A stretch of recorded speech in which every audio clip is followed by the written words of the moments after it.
Welcome sa Kotaw, usa ka paraiso para sa mga mananagat nga nahimutang sa gulpo sa Thailand.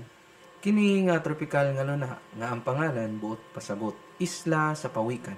Naglangkob lang og mga 20 kilometro kwadrado apan adunay 80 ka dive sites nga nahimo niini nga panguna nga destinasyon para sa mga mahiligon sa ilawom sa dagat. Ang kristal klaro nga tubig sa Kotaw naghatag og dili matupngan nga bintana ngadto sa buhi nga ekosistema sa dagat. Mahimong masuhid sa mga mananagat ang mga buhi nga coral reefs nga puno sa mabulukon nga isda, makasugat og mahimayaong mga pawikan, ug para sa mga maswerte, makauban ang mga mahimayaon nga whale shark. Ang isla naghatag og kasinitian para sa tanang level, gikan sa mga bag-o pa lang hangtod sa mga eksperyensyado na. Daghang dive schools ang naghatag og komprehensibo nga pagbansay, nagpasiguro sa luwas ug madumduman nga adventure ilawom sa dagat. Labaw pa sa diving, ang malinawon nga baybayon sa Kotaw, maanindot ang mga agianan, pagsaka ug buhi nga nightlife, naghatag og usa ka kompleto nga tropikal nga kasinatian.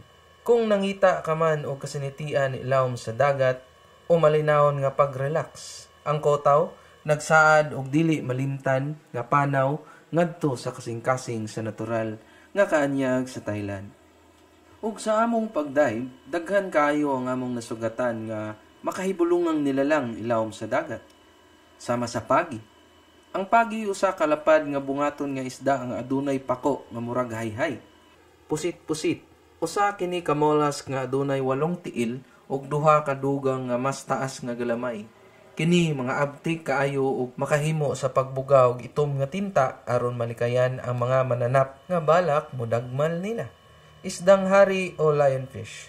Nailhan tungod sa iyang matahom nga kolor ug halapad nga tunok nga mura og balahibo sa usa ka hari. Apan kini usab mahimong peligroso tungod sa venom nga sa iyahang tunok. Mga corals. Ang corals dili hayop sa unang tan-aw. Apan buhi kini nga mga organismo nga mura og tanom o sanga.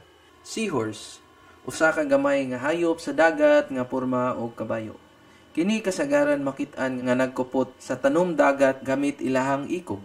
Pufferfish o botete, usa ka klase nga isda nga mahimo sa pagkahipos sa hangin o tubig aron mahimong bola kung kini ma-threaten. Kini adunay mga tunok nga mogawas sa ilang lawas kung sila manalipod para sa ilahang kagwalingon. Bisan pa sa ilahang cute nga itsura, kini peligroso tungod sa ilahang lawas nga adunay makamatay nga toksin o guban pang mga nilalang nga wala pa namo hingkit idri.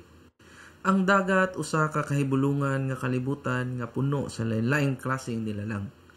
Ang matag usa adunay natibok ang papel sa pagpadayon sa kahimsog sa atong marine ecosystems. Busa isip sa mga mahigugmaon sa dagat, magmalumo kita o magmatinahuron aron mapreserbar ang kagamhanan o katahom sa kinabuhi sa dagat para sa umaabot nga mga henerasyon.